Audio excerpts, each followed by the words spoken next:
Hola amigos, bueno, hoy es 29 de septiembre de 2018. Estamos aquí esperando que nos llegue pues la contratación de la Defensoría Pública por 3 meses hasta el 31 de diciembre. Esperemos pues que nos llegue los contratos, pues obviamente necesitamos todo de ello. Hay que ser positivos y esperemos pues que se den las cosas. Bien, con el asunto de la reforma al Código de Procedimiento Penal, por ahí me llegó otro proyecto de ley, porque pues parece ser que son varios los que se están llevando al Congreso para efectos pues de modificar algunos artículos de la Ley 906 de 2004. Pero incluso el video pues que hice anteriormente pues era algo así muy rápidamente sobre lo que se está proponiendo en relación con esa reforma. Pero tengo este otro proyecto acá que lo estoy examinando y pues hombre, me encuentro con un punto importantísimo que voy a tratar en estos 45 minutos, porque esto causa pues llama la atención sobre la prueba de refutación. Quizás puedo decir lo siguiente: al inicio del sistema, por allá en el 2006,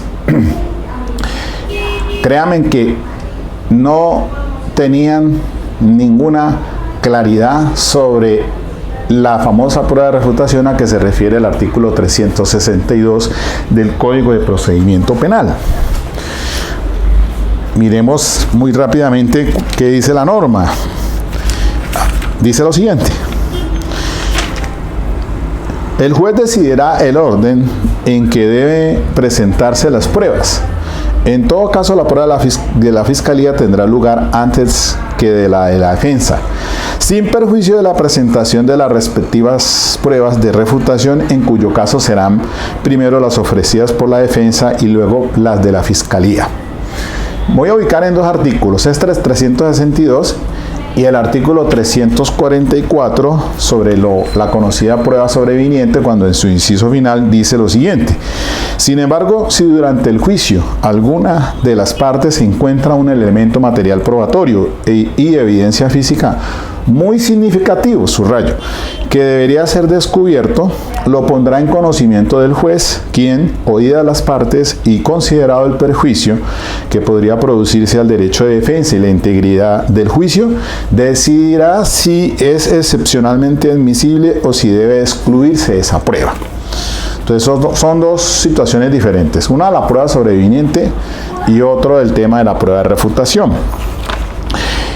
La jurisprudencia trató el tema en esa sentencia que aparece allí en el tablero, que es el radicado 43749 del 20 de agosto del 2014, con ponencia del doctor Eugenio Fernández Carlier, una extensa providencia que vino a dar luces en relación con este asunto de la prueba de refutación, que sin más ni más el 362 pues dice así en esos términos. Y también me voy a tomar en consideración una obra pues que expide la Defensoría, hizo la Defensoría del Pueblo, la Dirección Nacional de la Defensoría Pública concretamente, un librito que se llama La Prueba de Refutación, escrita por el abogado penalista paisa Alejandro de Castro González. Quizás es una de las autoridades, una de las personas o más autorizadas o que conoce el tema, tiene escrito algún libro sobre este punto. Pero bien, mire, ahora en la legislación, el proyecto está así, de esta manera. Además del artículo 362, vendrá un artículo 362A y que dice así sobre las reglas para ir precisando entonces este asunto. Primero, solo podrá ser solicitada por el fiscal y la defensa. Segundo, debe ser pertinente, admisible y disponible con relación a la prueba a refutar. Tercero, su finalidad es refutar, contradecir o contraprobar evidencia cierta y concreta ofrecida por la contraparte. Cuarto, quien la solicite debe demostrar que la prueba por refutar no era conocida ni razonablemente anticipable al momento de la audiencia preparatoria. Quinto, la providencia que resuelve sobre la prueba de refutación admite el recurso de apelación en el efecto devolutivo. Y por último, sexto, quien solicite una prueba de refutación ostensiblemente infundada será sancionado entre 1 y 10 salarios mínimos legales mensuales vigentes. Bueno, muy bien. Y además el otro artículo que también es la prueba de contrarrefutación.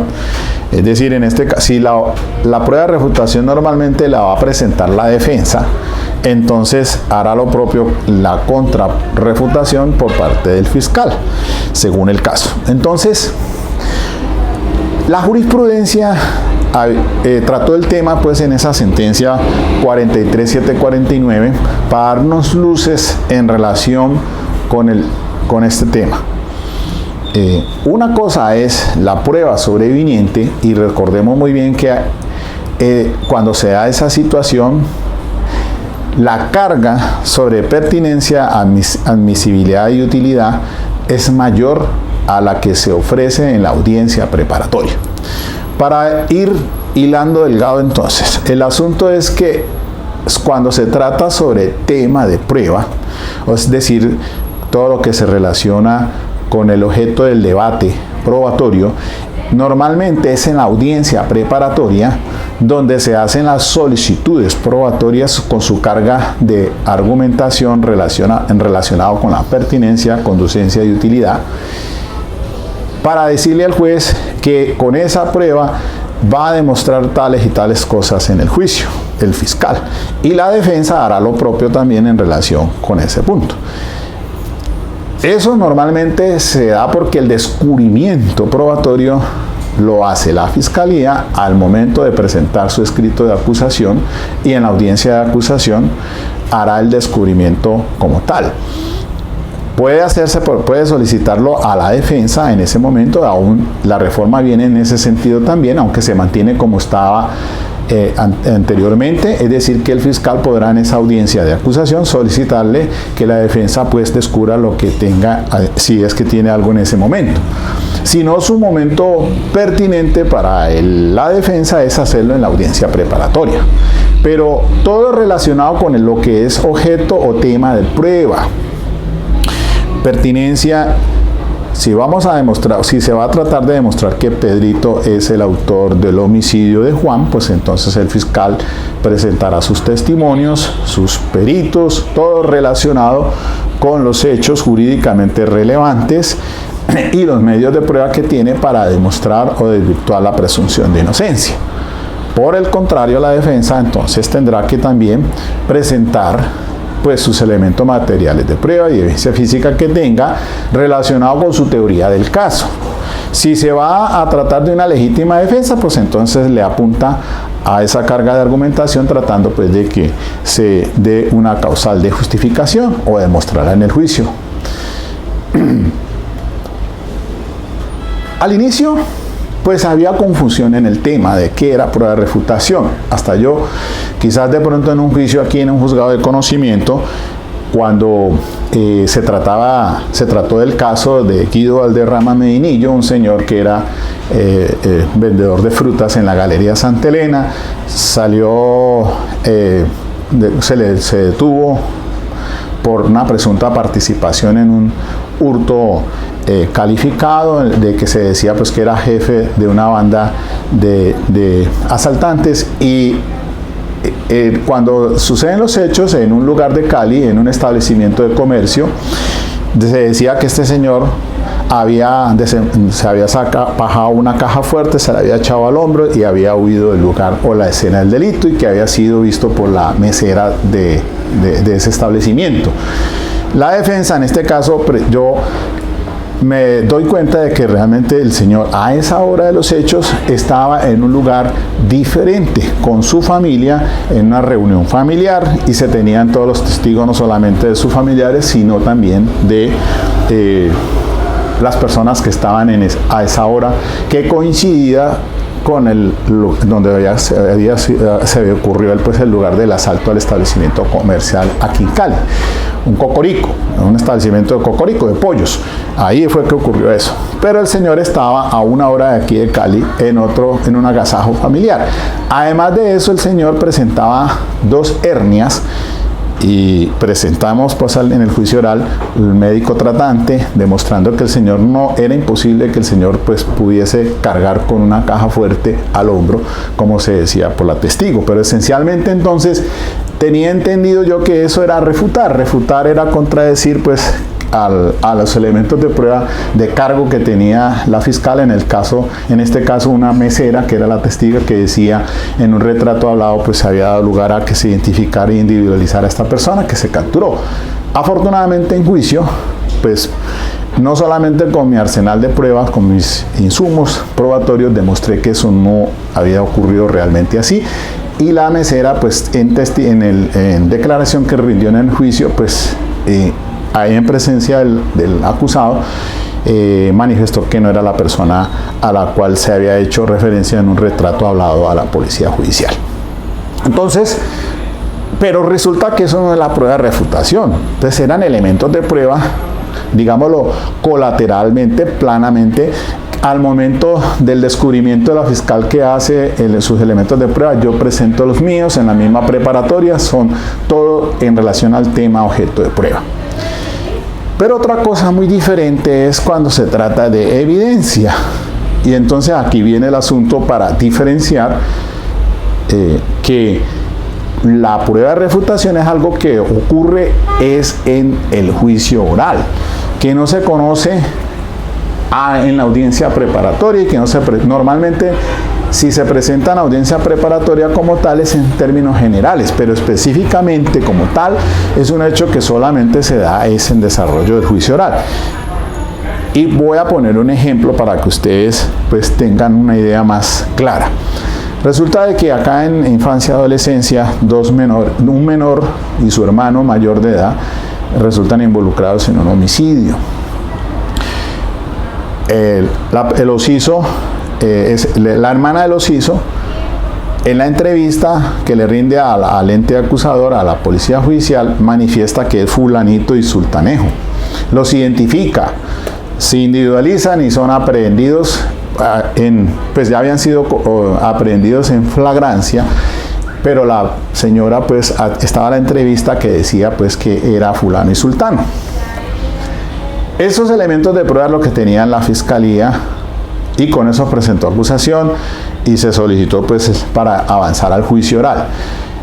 Pero resulta que después de que llegamos a la preparatoria y estábamos listos al juicio oral, la sorpresa es que en una entrevista que se le toma a la mamá del occiso, manifiesta de que su hija no había sido testigo presencial de los hechos, porque ella no estaba en el lugar donde habían ocurrido, y eso ya de por sí entonces estaba echando a tierra ese testimonio de esa testigo de la fiscal, la hermana del occiso, el cual el fiscal iba a llevar al juicio oral para presentarla entonces como testigo y conocimiento directo. Pues, ¿qué tenía yo entonces? Tenía esa entrevista de la mamá de los occiso que decía, pues echaba atrás el testimonio de su propia hija diciendo que ella no había tenido conocimiento. Eso como tal puede considerarse o bien como prueba sobreviviente o como prueba de refutación. Y entonces aquí es donde pues voy a hacer me voy a fundamentar un poco más en las conclusiones de las que toma el doctor Alejandro de Castro en esta obra pues de la Defensoría Pública, y sobre el tema de la prueba de refutación. Miremos lo siguiente.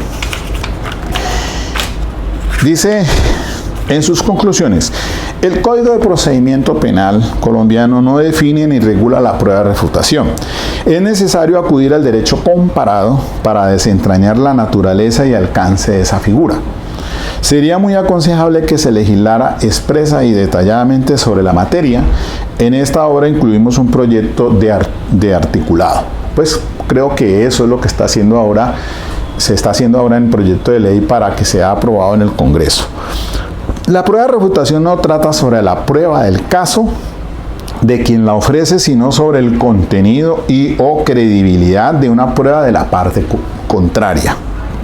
En estricto sentido, la prueba de refutación alude a evidencia ofrecida en el curso del juicio oral, usualmente no conocida con anterioridad, para controvertir o refutar cierta información ofrecida sorpresivamente por la contraparte. La Corte Suprema de Justicia se ha referido acertadamente, a nuestro juicio, a la prueba sobreviniente de refutación, y en esa medida, a falta de regulación expresa, podemos aplicarle a la prueba de refutación los requisitos de la prueba sobreviniente, es decir, el artículo 344, inciso final de la 906. La diferencia práctica entre prueba de refutación y la prueba sobreviniente o derivada no es muy significativa.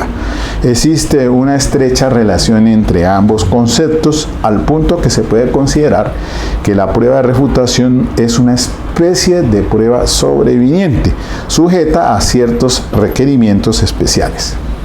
La prueba de refutación no es una oportunidad adicional a la legalmente establecida para solicitar las pruebas. Cuando el caso de una de las partes consista en pruebas de refutación frente a las solicitadas por la contraparte, estas deben solicitarse en la audiencia preparatoria. En estos eventos la noción de prueba de refutación se asume en sentido general.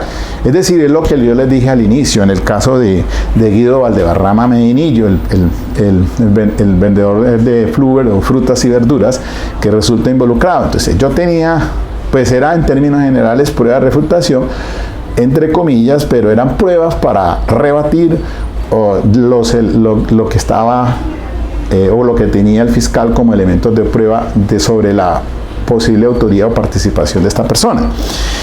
La doctrina, dice aquí, sigue diciendo así: la doctrina de la materia colateral es aplicable a nuestro procedimiento penal acusatorio a partir de los conceptos de evidencia, entre comillas, muy significativo del artículo 344 infine de la ley 906 de 2004 y las reglas generales sobre pertinencia y admisibilidad de la prueba. Esto con el fin de establecer en los casos concretos cuándo puede admitirse evidencia extrínseca en el curso de un juicio como prueba de refutación. No puede ofrecerse prueba de refutación para rebatir cualquier tipo de evidencia practicada a instancias de la contraparte. La doctrina de la materia colateral y no colateral es la línea divisoria entre la prueba de refutación admisible y no admisible. Si la razón de ser de la regla sobre materias colaterales es que la presentación de evidencia extrínseca sobre las mismas acarrea una indebida pérdida de tiempo en el juicio, podemos soportar la vigencia de dicha doctrina a partir de dos conceptos legales. Dos puntos. De un lado, la evidencia de refutación debe ser muy significativa, de conformidad con el 344 infine, lo que resulta opuesto a la materia colateral. En otras palabras, los asuntos colaterales no son muy significativos, mientras que los no colaterales sí lo son.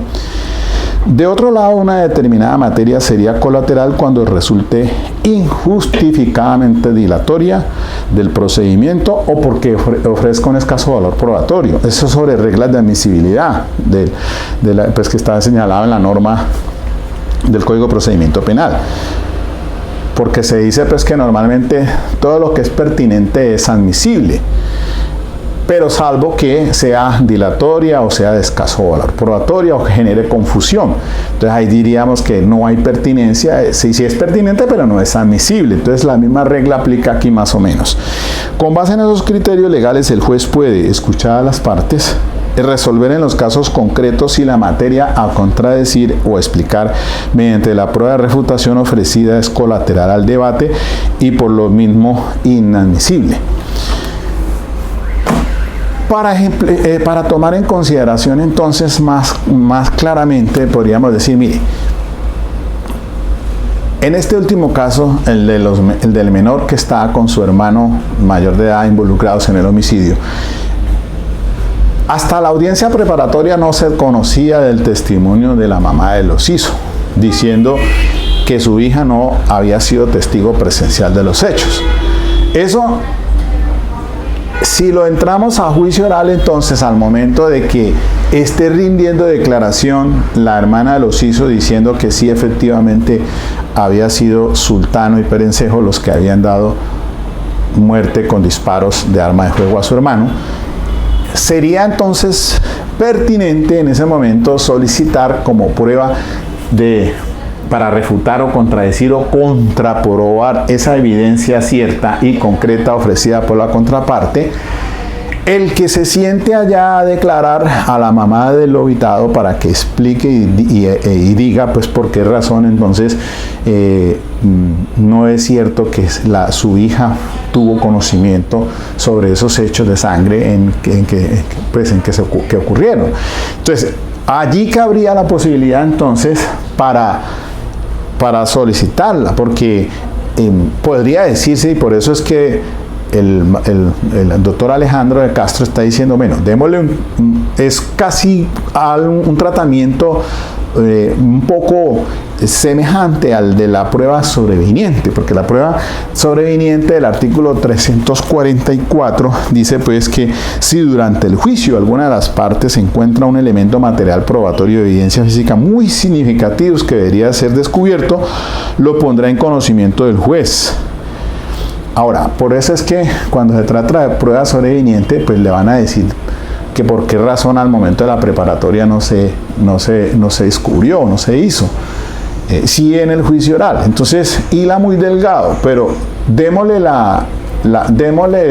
revistámosle más como prueba de refutación al caso que les estoy comentando, en el caso, pues para indicar que efectivamente esa prueba de refutación no era conocida al momento de la audiencia preparatoria porque surge posteriormente, ya en desarrollo del juicio oral, cuando se está declarando allí esa persona.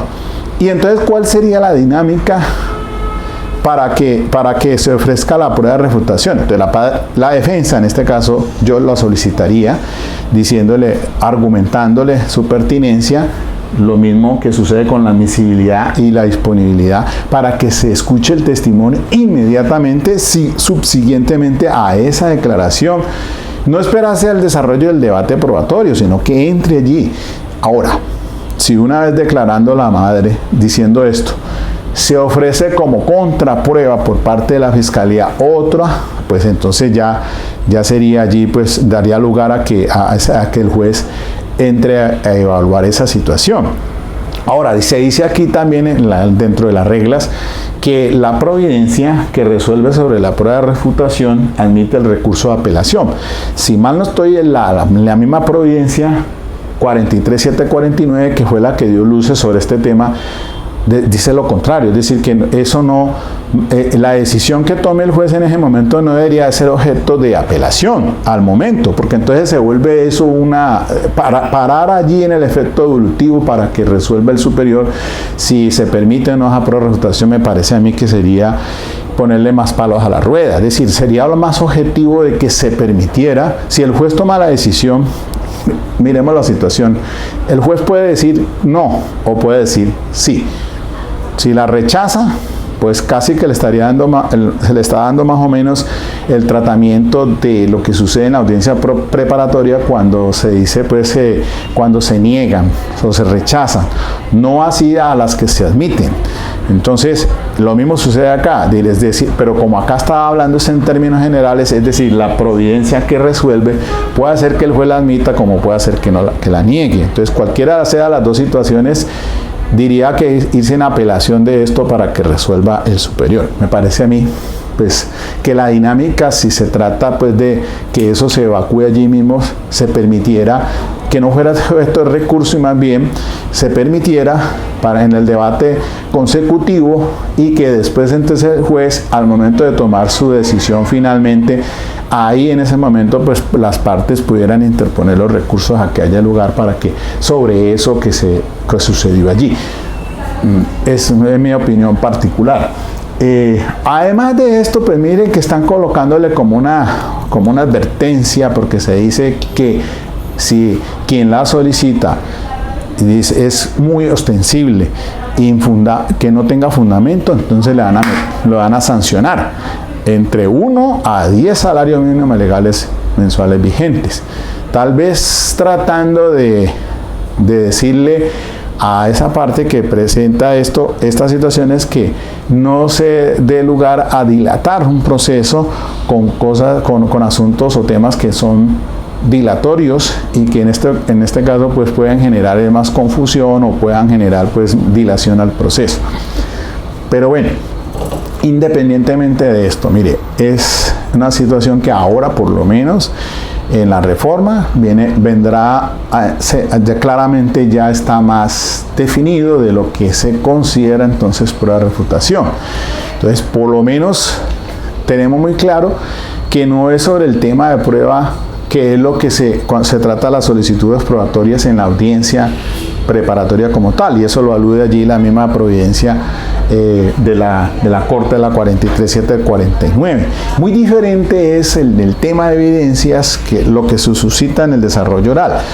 El caso que le he dado puntualmente, pero también puede suceder sobre la práctica o sobre las evidencias, sobre autenticidad de las evidencias, que se sepa en desarrollo del juicio oral, sobre todo en cadena de custodia, alguna cosa de estas, que dé lugar entonces a esa controversia para desvirtuar que realmente la contraparte no está sujeta al debido proceso. Entonces, ya se ha ido matizando un poco más el tema. Mire que pues llevamos a una década con esta ley 906, solamente la jurisprudencia fue la que tocó el tema, y ahora entonces, de acuerdo a las observaciones y muy claramente pues hasta en la obra de Alejandro de Castro pues dice que propone o da un test más o menos de cómo deberías de ser ese artículo. De hecho lo voy a leer, mire, el anexo 2 dice 300, pues prácticamente esto es igual al proyecto. 300, dice proyecto de reglamentación, artículo 362A, prueba de refutación. La prueba de refutación se someterá a las siguientes reglas. Solo podrán solicitar a fiscal y defensa. Ahí está. Debe ser pertinente y admisible. Ahí está. Tercero, su finalidad es refutar, contradecir, contraprobar o explicar cierta evidencia ofrecida por la contraparte. Cuarto, quien solicite prueba de refutación debe demostrar que la prueba por refutar no era conocida ni razonablemente anticipable al momento de la audiencia preparatoria.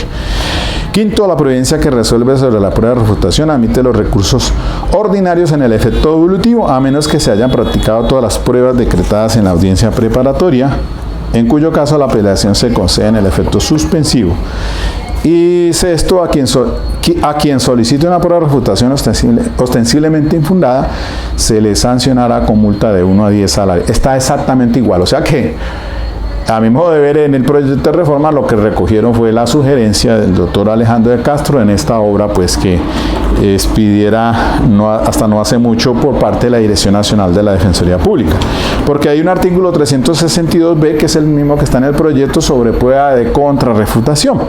La parte distinta, a quien solicitó la prueba de refutación podrá solicitar prueba de contrarrefutación sujeta a las exigencias previstas para la prueba de refutación.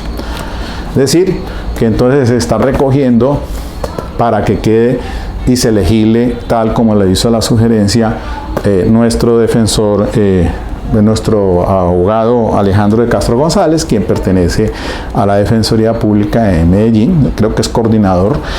En fin, pero pues de esa manera me parece a mí importante pues haber traído en a colación este tema tan interesante, que los invito pues a que ustedes se documenten. Como siempre les he dicho, pues a vuelta de correo les puedo enviar este proyecto que tenga, porque ya hice el video o el audio de la anterior, pues se refería a un proyecto que me enviaron, pero parece ser que este está sujeto y diseñado de tal manera que sea aprobado por el Congreso, y miren ustedes por lo menos que es prácticamente en el tema de la prueba de refutación, está recogiendo las sugerencias que está haciendo en este caso nuestro defensor público, el doctor Alejandro de Castro. Bueno, así más o menos quería transmitirle la idea les ruego el favor, pues consulten en esta sentencia 43749, que es supremamente interesante, del doctor Eugenio Fernández Calier, sobre este tema de la prueba de refutación. Ok, mis queridos amigos, hasta aquí entonces dejemos, y ahí entonces iré refiriéndome a la reforma que se viene al proyecto. Pues prácticamente estamos viendo es que se legisla, pero es con base en las decisiones de la Corte Suprema de Justicia, esencialmente nuestra Corte de Cierre, en su década de jurisprudencia ya sobre estos temas de audiencia de acusación, audiencia preparatoria. Pues volveremos a tocar estos temas tales como han sido pues entonces tratados ya en la doctrina, en la jurisprudencia de la Corte Suprema, y que ahora pues se entra a legislar para que quede como tal dentro del poder de configuración que tiene nuestro legislador. Ok, mis queridos amigos, entonces hasta pronto.